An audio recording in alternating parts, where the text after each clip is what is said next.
All right, we live. You ready to do this, Dr. Crear? I'm ready to do this. Let's do it.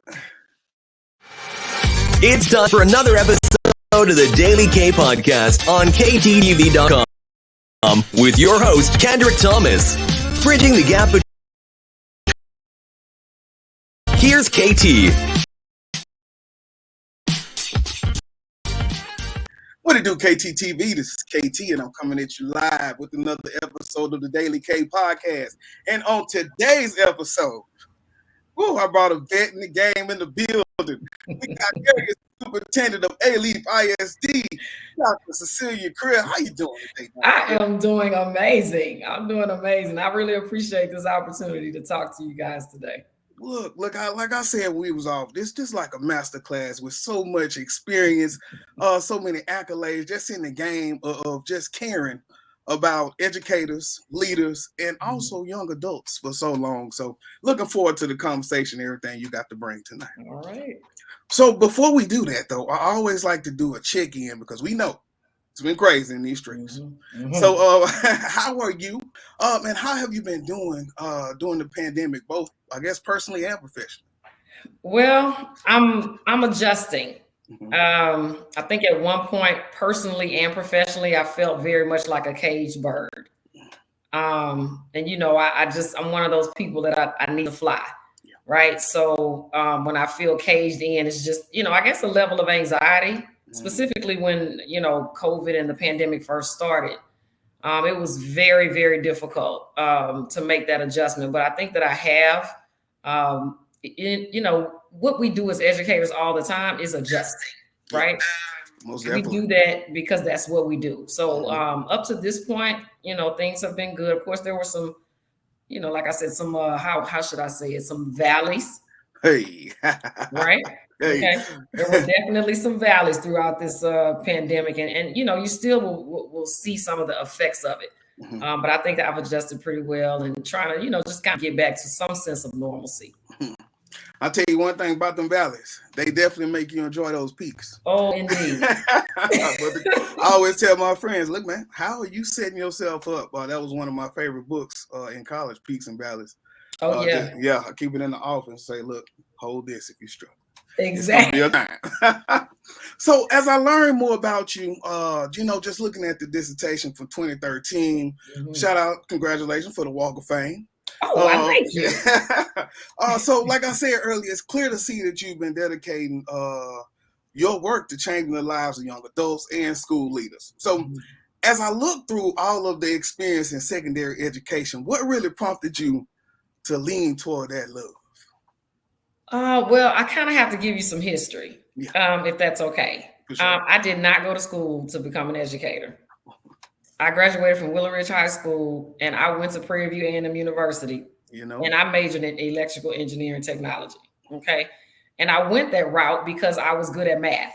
I didn't have somebody to say, just because you're good in math doesn't mean you're going to want to be an engineer, okay? Mm-hmm. But for me, it was like, make a little money, right? Got a little skill set. So I actually went to Prairie View, like I said, and I majored in electrical engineering technology, but I had an opportunity as a junior to work for 3M. So I went up to Minneapolis, Minnesota, had an internship, and it was not what I thought it was going to be. I mean, the level of, it was just so sterile, and I'm just not used to that. So I knew I was going to go back and get my degree because I was a junior. Like, I was not going to start over. So I got that degree. And then, of course, I'm going to work. Like, I'm not going to live off of anybody, parents included. So I began subbing. I started substituting in Alief and Fort Bend. And there was something about Alief. I don't know I cannot describe it to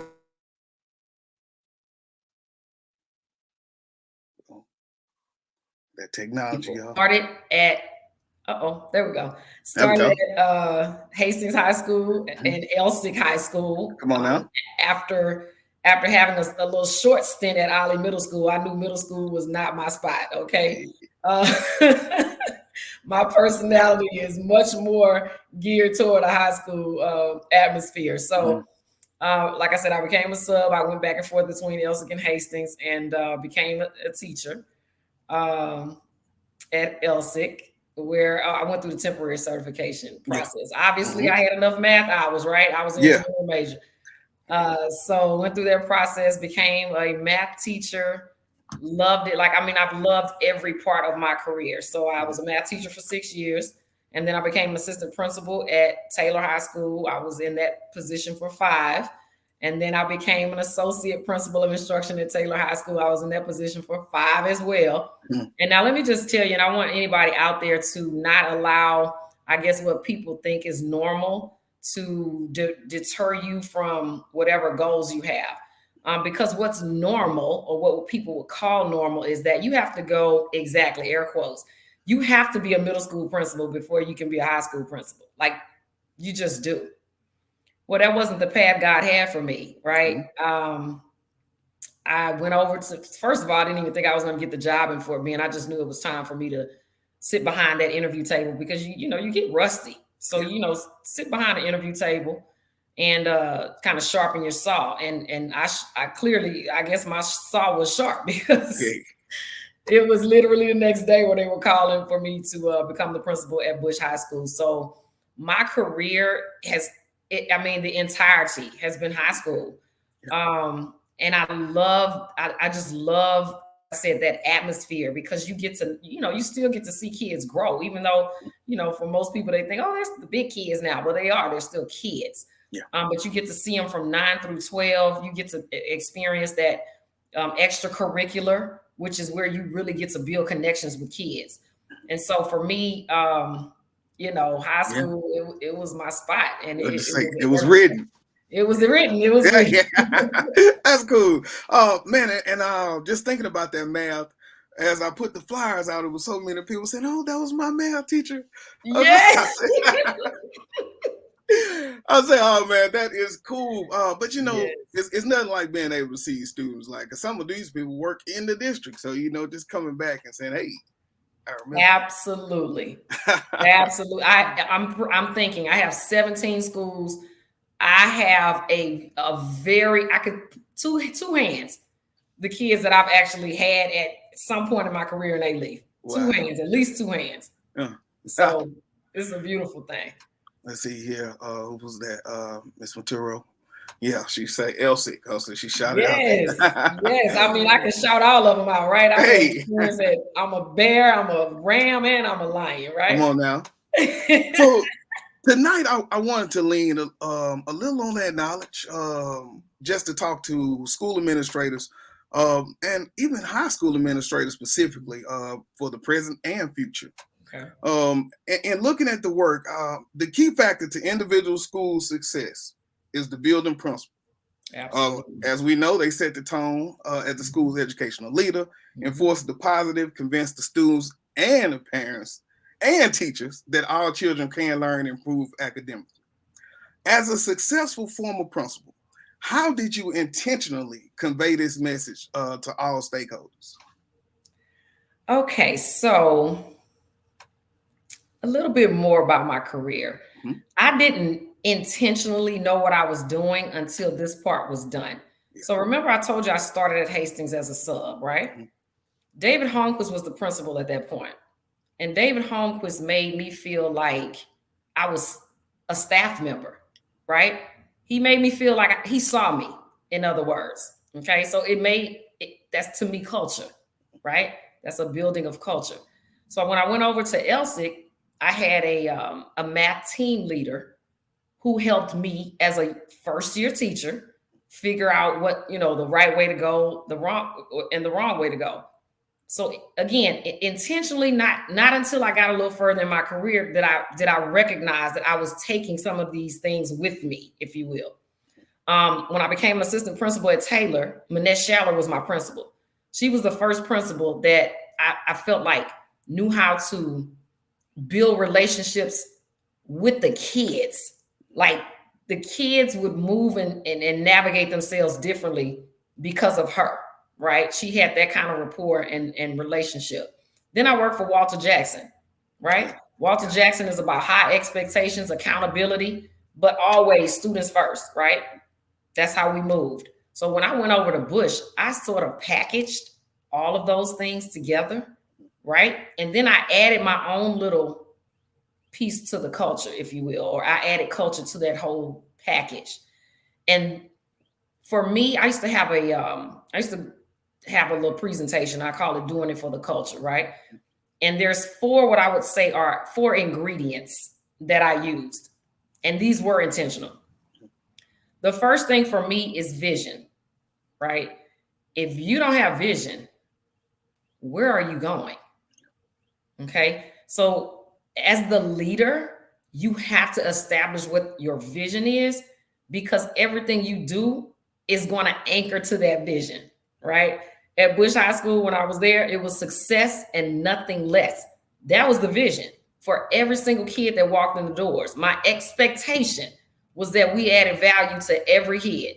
Success looks differently for every kid, right? But whatever it looked like, it's our job to help them reach that potential, whatever that potential is. So vision and success, nothing less for me, they heard that every single day. The second ingredient to this building of culture is repetition, right? Every single day you hear, welcome to Bush High School, where we expect success and nothing less. Every time I had a parent meeting, welcome to Bush High School, where we expect success and nothing less.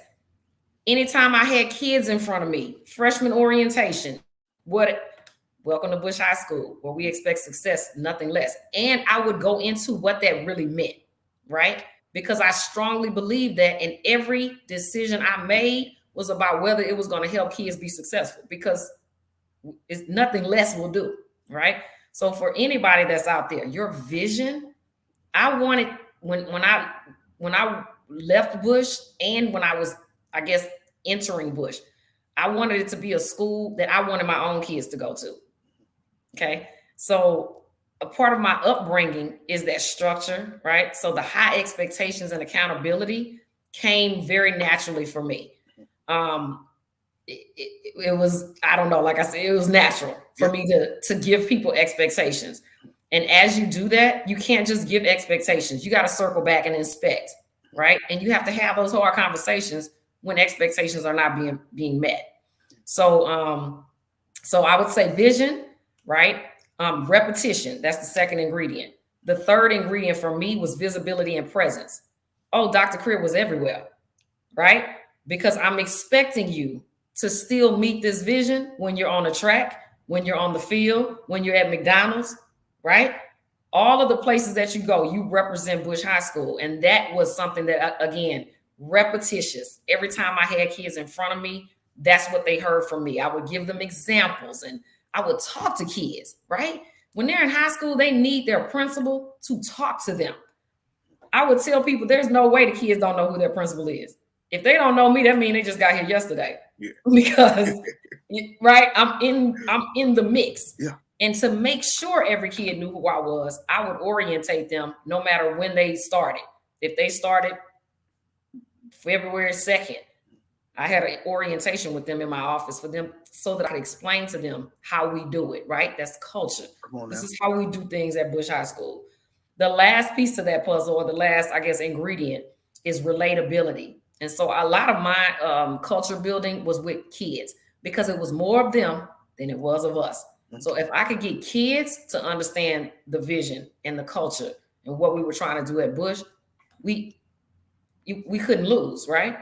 And so that relatability piece, being able to relate to kids, showing up to these baseball games, soccer games, basketball, track, like showing up, orchestra, theater, whatever, showing up just to be able to say, you know, I saw you, I see you.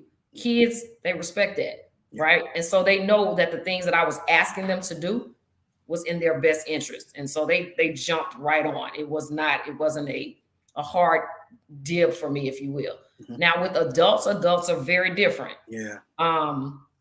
Adults, I use the same ingredients, but just kind of, I guess, in a different way. But again, they heard the same things that the kids heard. This was, nobody could have gone to that school for as long as I was there and didn't get it, right? It was understood. This is how we move. This is what we do. We expect for our kids to, right? We expect them to be successful. And it's our job to make sure they do that. when I hired, it's important to hire people that understand the vision and the direction that the school is moving in. And even in those interviews, you have to ask questions that lend themselves to determining whether that's true or false, because we know how interviews go, right? You want to say all the right things. Yeah. So you have to be very, I guess, intentional about the questions that you ask people to determine whether these were the right people that you wanted on staff. I believe in building teacher capacity, right? I can't do all this by myself. Remember, I'm the tone setter. I can't run the whole race. Yeah. Right? So you have to build capacity on your campus in order to move that needle, if you will. That was very, very important to me. Collaborating with people. And not just in my building, but outside of the building, right? To determine what kind of decisions we needed to make that were in the best interest of our kids. So, and a lot of that is, some of those things are in my actual dissertation. Some of those strategies. Yeah. But for me, like I said, those were the 4, like the ingredients to building that culture. I'm going to stand on culture, because I think, like a farmer, you know how a farmer, you got good soil. Hey. Right? You're going to get a harvest, right? Keep it going. You're going to get a harvest. Okay. So for educators, culture is the soil, right? And if we want our most bountiful harvest, we know we have to continue to work on our culture. And now when you moved from the campus, like to the director position, or even the position you're in now, how do you kind of, because right then you control the reins. That's right. So then how was it pulling back and now having to convey that to 20, 30 people? Okay, so I had a little stint in between, which was helpful. I was very nervous about leaving the school. I will be very honest with you. I knew that, my time, or I had reached my glass ceiling really at Bush, and I can get into that story a little bit later. You may have a question for me that helps me kind of convey that message, but God had a plan for me to wean me, if you will. So I became an executive principal, right, over a feeder pattern. So I didn't have the stress of being the principal. I was coaching principals, 1 high school, 1 middle school, and 4 elementary schools. So it gave me, like I said, a weaning where, I didn't know the kids as much, but I still was on the campus, that kind of thing. And then when I went into the executive director position, then it became very much, you're leading principals, right? So I would say that when I kind of rolled over in Fort Bend, right? People knew me. They already kind of knew how things would go. But I would say I was very intentional coming back to Alief, because people knew me, but they didn't know me in this role. Yeah. And so I went and I actually did a tour before I started, where I went to meet everybody that I didn't know. Like any principal that I did not know, I made an effort to see them, just to introduce myself. Secondly, once I found out who my campus leaders would be, I had one-on-ones with each one of them. And guess what we talked about? We talked about expectations. What are your expectations of me? And then let me share with you what my expectations of you are, right? I came in with, I always have some little quip, if you will, right? So it was area B, about our capital, BUSINESS, about our business, right? So everything I do, it anchors to that, right? Is it about our business? And the business is of kids.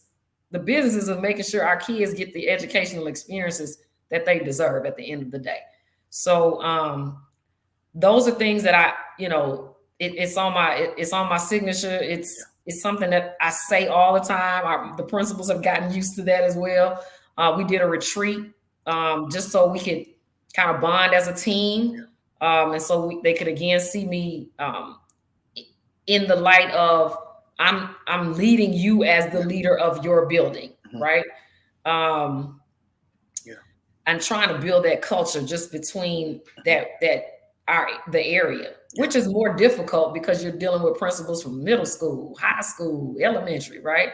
But it's still, I think, one of my goals to make sure that we are accountable to each other, so that it increases again student outcomes. That's the breadwinner right there. I like the way that you just said the meetings, but sitting there and just having those conversations, being intentional about really building that connection, and depositing before you start withdrawing. Absolutely.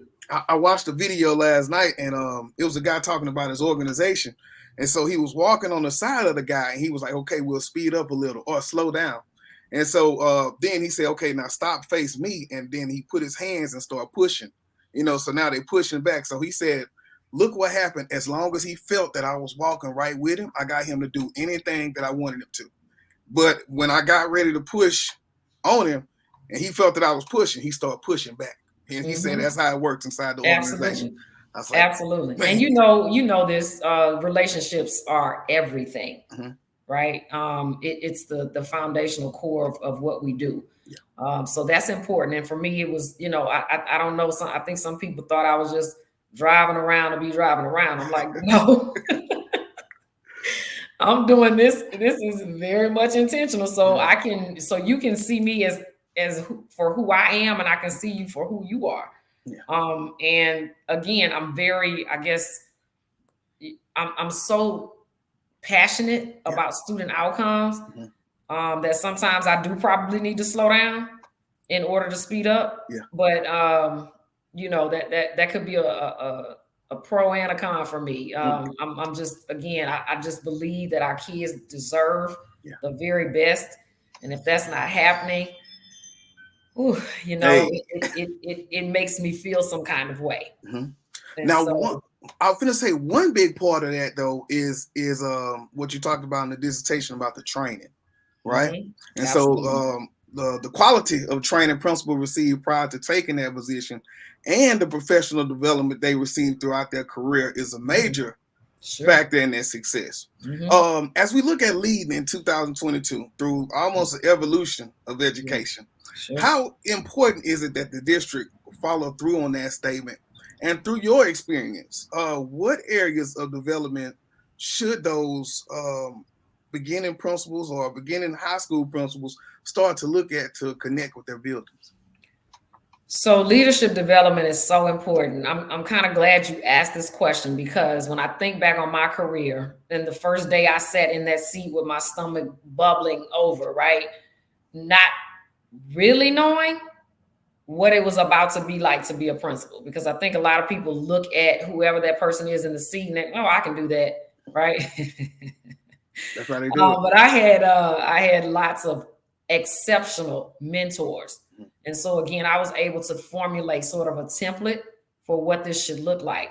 But I think now, with there being so many more challenges, it's going to be important for, I want to say, just districts as a whole, just districts around the nation, to come up with a position that's sort of like a principal coach.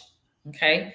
We're going to look at some things like that for Alief, but you need somebody there with you, literally day to day in the background. Now, you're still the principal, but it's like the team behind the team, right?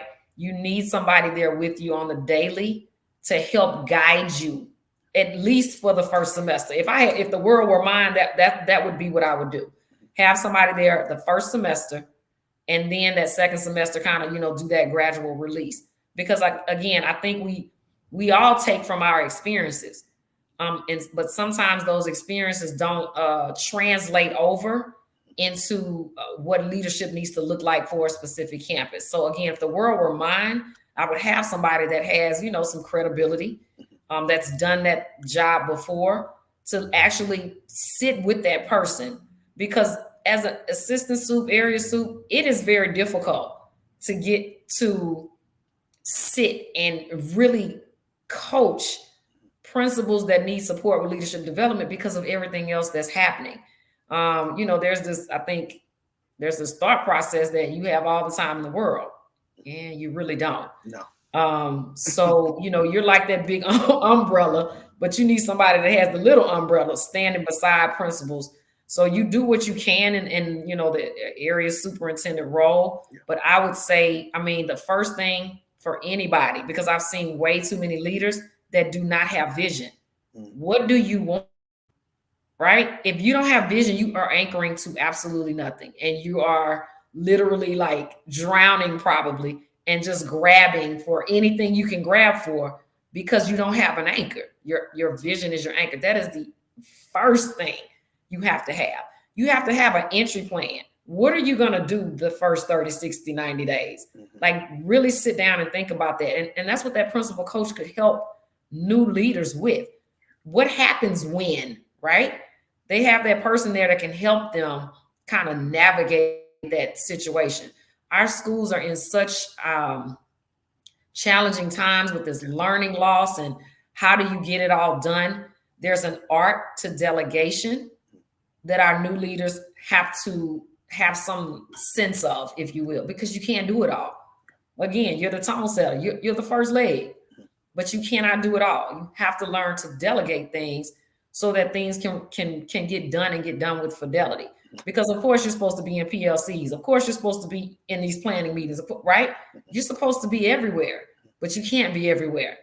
So you have to have those people that you know you can trust in those positions that can stand in the gap, if you will.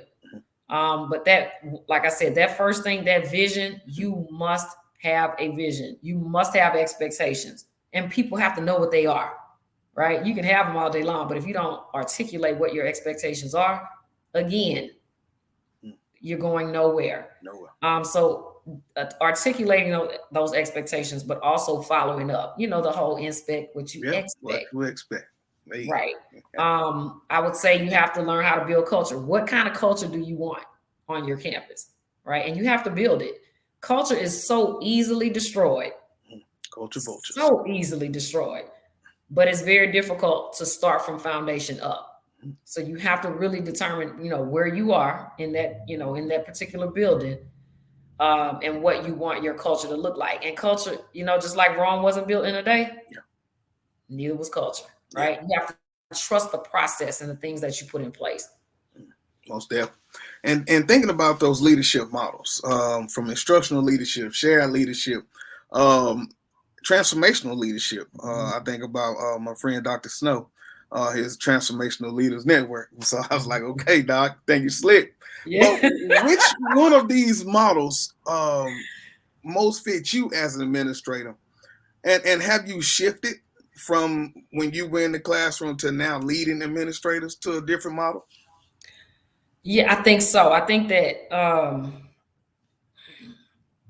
things are so situational, right? I think if I had to give myself a title, I probably would say I'm transformational, just because I like to do things that other people have never done. Okay. I like to win. Okay. So people that I am supervising, people that I'm over, I want to see them win.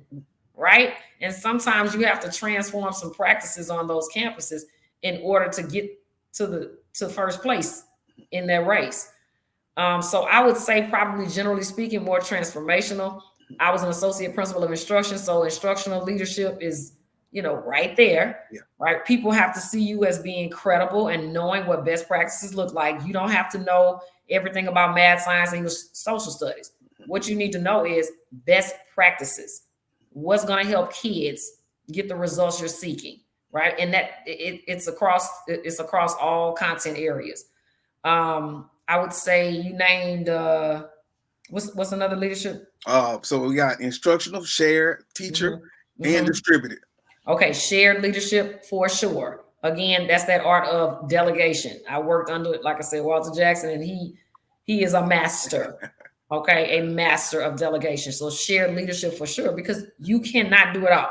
If you try to do it all, you will dig yourself an early grave. You have to learn, again, how to put those people in the right places and build capacity on your campus. There are people on people's campuses that have never even been touched just because you never touched them, right? There are people who, and they're probably not waiting for you to touch them. But if you do touch them, they're going to feel like, oh my God, they see something in me. And they're going to do the very, very best job for you that they can. The teacher leadership, I believed in that so strongly that during my faculty meetings, it was them. They were leading faculty meetings. What were they leading? Instructional practices, instructional strategies, just putting them in the front so that their peers could see what leadership looked like across the board. High school is very large, so we're very siloed, if you will. Mm-hmm. Math only hangs with math. Yeah. You know how it goes. Yeah. English only hangs with, right? So it gave them opportunities to even show themselves in front of their peers, and like I said, talk about best instructional practices that could be used beyond just their content area. Mm-hmm. So I really believe in all of those things, and you have to there's no one. There's no one right answer, because there's way too much work for that. You have to be able to take all of those styles and mesh them together for the situation that you're in. Mm. And another piece was how much that principle affects students' achievement through their association with the teachers mm-hmm. who they interact with daily. Mm-hmm. So as a school leader, is there any way to verbalize, as a successful school leader, how much your success is tied to others? And also, how did you empower new leaders to get to understand that? So, well, for me, I guess I would say I started as a principal with that presentation on doing it for the culture. Yeah. Like I literally laid out pieces. Like I gave you the ingredients, but I laid out pieces to what those ingredients looked like. I haven't done that as much after COVID. It just kind of knocked me off my feet. Doing Zoom presentations is really not my style, because I like connections, right? I want to connect with my audience. And so it was difficult for me to make that adjustment. But I would say anytime like when I was working with the small group, the executive principal group that I had, because the group was so small, it made it so much easier for me to literally take them through, like, this is what culture building looks like. And so when you ask like that relationship piece and how you can, I don't know how you even get to a leadership. I don't know how you get to being a principal if you don't know how to build relationships. I just don't even know how you would get there. Yeah. Because that is so important. People want to see you as somebody they can, come to that will help them solve problems. They just want to see you as somebody they would literally follow if no matter where you went. And so I think it's important, again, to build those connections with people, build that trust. And that's the pieces that's going to help you the most as you kind of navigate that principalship. Yeah. Sitting down with new leaders, like I said, I wish that I had the kind of time that I had as an executive principal. I wish I had that kind of time to literally go through that motion with them. Unfortunately, that has not happened. It may be something that I try to engage with next year, because I know it's powerful. Like, there are people who literally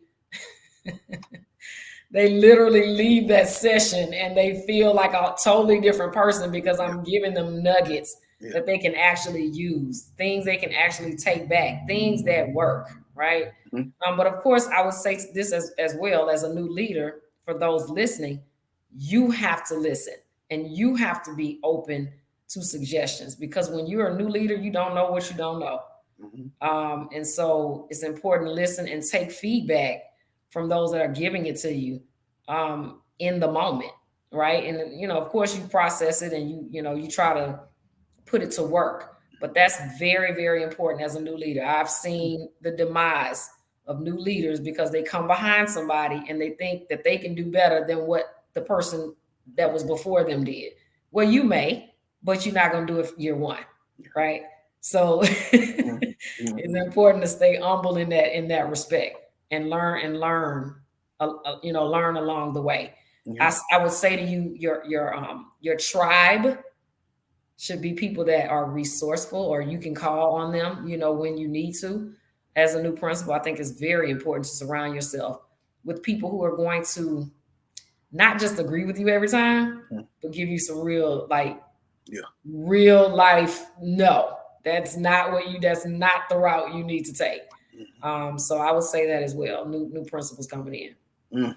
Now, when I talk to HD on the podcast, I told him we talked about connecting to the students and making relationships and bridges between colleges. So, he talked about like the Nebraska. And so I said, yes, but how do we go to Prairie View, or how do we go to TSU and begin to bring in more leaders that really connect with those kids on that deeper level? And so I pose that question to you as a fellow Panther. We do produce productive people. So how do we go inside of those schools and build those bridges like we do with the Nebraska or something like that? Well, I think what you're saying is that piece, that building of bridges, that connection, that partnership. It has to start. And it has to be something that we rely on, if you will. Now, I'll go back and I'll say this.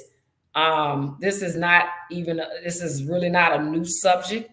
We have for decades and probably centuries at this point seen a missing piece in education.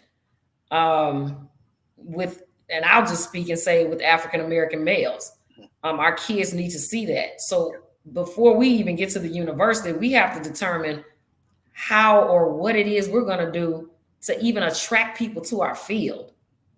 And I don't have an answer for that. I hope that somebody out there actually does. I don't have that answer, but to me, it starts way before they even get to the university, right? Like, what are we doing even in our high schools to sort of send kids that direction, or what are the universities doing? What is anybody doing to help us in our state of education? As well as I know, everybody that's listening, we are losing teachers left and right. They are leaving the field in droves. And so, like I said, I don't know have the answer, but we're going to have to get very, very creative to bring in those high quality applicants, because we can't do any of this work without high quality and effective, highly qualified and effective teachers in the classroom. We have to have that. And so, of course, the partnerships with our regional HBCUs is important. That collaboration is important. But we were even in a meeting today where the universities are not even like, people are not, they're not signing up to be education majors,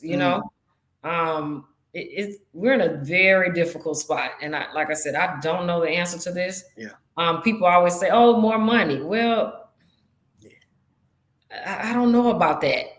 I don't know if that's really the true answer. I'm sure it helps. Right? It would help. But I think in a world of now being so cognizant and so openly to talk about your well-being and talk about wellness and take care of yourself, if people see it as stressed out, the money is not important that much. There you go. There you go. So there's a lot of, I think, structural things happening with our field that's preventing us from being, the field of choice, if you will. And that's unfortunate because we have to educate our kids, but we need the best people in place to do that. So that's a great question, but right now I do not have the answer. If you did, we'd be rich. I would, exactly. Exactly. This would be a different podcast. So as we close it out, I just wanted to wrap it up.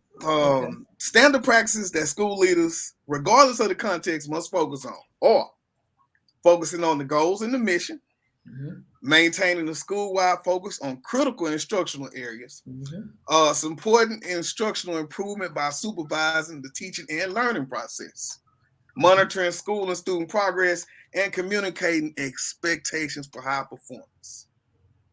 Did I miss anything as we close this thing out, Doc? The only thing you missed was that building of culture. You have to build culture. You have to do that. That is a must. That is a must. Everything you capped on was exactly what needs to happen. And it has to happen with fidelity. You have to have this unwavering passion for student outcomes, because when you have that unwavering passion, even when you get tired, you go back to it. That's your why, right? So even when you get tired, you're going to remember, you know what, I'm doing this for kids. No matter what the state keeps putting on top of us, no matter what the district keeps doing, I am here for kids, right? You got to go back to that why. That is a must. And again, that culture piece, it really kind of shapes, it shapes that environment for you to be successful. Well, Dr. Crear, I know that you had a long day and it's Friday Eve. So yes. I want to say thank you for coming on. I told you this was going to be a masterclass. So I just want to say thank you for taking some time out to come on to talk a little bit about the work, about your knowledge, and really help new administrators and present administrators to grow. I appreciate it. I appreciate the invitation. Man, I think about the dissertation. It gave me a little different pep after I just read everything last night. I'm telling you, I went in this morning like, okay, I'm listening classes a little different. I said, all right, hey. I'm glad I could, at least throw a few nuggets out there. Hopefully it's helpful to somebody. I appreciate you even doing this podcast. We all need each other. And this, again, I talked about that tribe, right? So I hope that the tribe that's on the call now has grabbed a couple of nuggets and it'll help them move forward with their work with kids. And we'll ship it out. So somebody will. All right. There we go. Well, thank you, Doc. Thank you so much. All right, y'all. This is KT for KTTV signing out. 100. This is Darnell with Broadcast Houston. This is Dr. Tamara Beckford. Hey, this is Candace. This is London Underwood. This is Kirsten Bass with Inner City Greens, and you're watching. Y'all are now tuned in to KTTV. KTTV. KTTV.